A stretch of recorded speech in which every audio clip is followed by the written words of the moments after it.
Greetings, members of the board and the members of our Sun Prairie Area School District community. I am Sarah Chaja-Clardy, our Director of Secondary for Teaching, Learning, and Equity, and tonight I'm presenting an overview of the process we use to modify our courses across the 25-26 school year and the approved changes that will be incorporated into our 2026-27 course guides. This annual review is part of our instructional system's continuous improvement cycle and ensures that our course offerings remain aligned to student needs, teacher recommendations, and district goals. Our course modification process is anchored in the Sun Prairie Area School District's Curriculum Renewal and Design Plan that was created in 2022. As outlined in pages 17 through 30 of that plan, each department engages in a structured cycle to review proposed new courses, revisions, and potential removals. This process includes data review, alignment to standards, and examination of student needs and feedback from educators. This predictable cycle ensures that any changes to our offerings are both thoughtful and forward-focused. Each summer and fall, our curriculum leaders facilitate department-level reviews of all current courses in grades 6 through 12. This year, educators across all content areas collaborated to review existing courses for relevance, clarity, and alignment, identify areas where new course options might better meet students' interests or emerging pathways, recommend revisions to the course titles, its description, prerequisites, and/or course sequencing. In addition, they discussed proposed changes and gathered peer feedback before submitting these proposals to our administrator team for review. This ensures consistency across all buildings at each level. Once proposals are finalized, an administrative team reviewed and approved submissions, and in some cases, we met with proposers for clarification and adjustments. All approved changes are now captured in the course modifications chart and will be reflected in the 2026-27 course guides. This year, there were 24 total course modifications that were approved. These include 2 course additions. The course additions are one in the math department related to statistics, titled Integrated Statistics and Quantitative Reasoning, and the second is in the social studies department, titled Education in Action. Both of these course additions provide new opportunities that expand pathways and respond to student demand.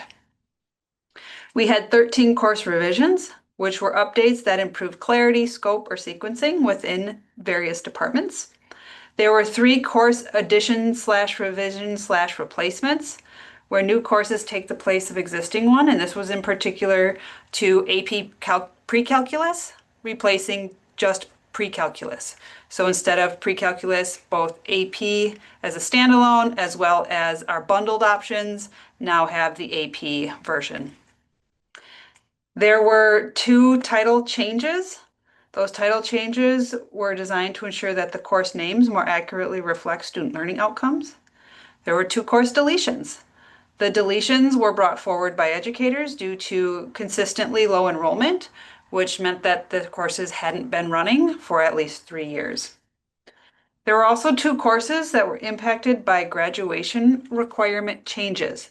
And so these adjustments were tied to policy shifts for future courses. And so those 2 specific courses are personal finance, which was communicated with the board last spring, the change at the state level around Act 60, mandating that 0.5 standalone credit of personal finance. It does not begin until the class of 2028 is at graduation, but we knew it's important to have now in the course guide for planning, and so that is being adjusted. And the other was with AP English Literature and Composition. So creating a parallel pathway for students who take AP English Lit to have that count as an English 11 credit, along with a 12th grade English elective credit option. And so those were the 2 that were related to graduation requirement shifts. One additional area that's not on this course modifications chart, but is an update to our course guide, is in the area of physical education. So physical education, or PE, We didn't capture every PE course in the chart, but there was a clarification brought forward through this course revision proposal process from the Department of Physical Education, indicating that there was some recent connection with the Department of Public Instruction indicated that PE courses may only be offered for PE credit one time. Currently, students had been able to take a class multiple times and earn multiple credits, as they need 1.5 credits for graduation. However, knowing that the DPI has said that PE can only be offered for one time for PE credit, if a student enrolls in a course multiple times, they will get PE credit the first time, and then in subsequent enrollment in that same course would earn them elective credit only, and students do need 10 elective credits to graduate as well. So taken all together, these changes strengthen our 612 program, enhance coherence across our campuses, and ensure every student has access to relevant, high-quality learning opportunities. Supporting students and families through the course selection process is a top priority. Our communication plan includes several components. First, it's important to know that at the middle school level, for the first time in many years, there are no changes to the course offerings this year in our middle schools.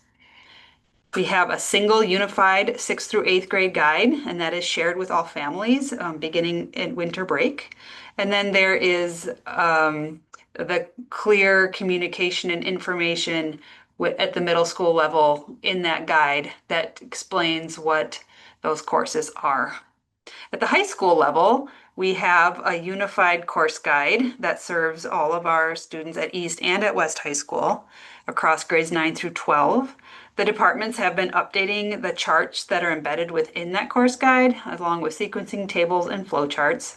In addition to that, there are links on every course, both in the course guide itself and on our website, that go to teacher-created videos that are short, brief, 2 to 3 minute videos that explain what the course is all about. And then in January, schools host both in-person and have a digital version of our course expo, where students and families can interact with teachers and see what the materials of the course are and get a feel for what they might like to sign up for the following year. There are also counselor and school-based supports. Our school counselors conduct classroom visits and presentations. Our SP30 sessions, which is our advisory period, supports high school students in understanding both graduation requirements as well as the pathways that we offer.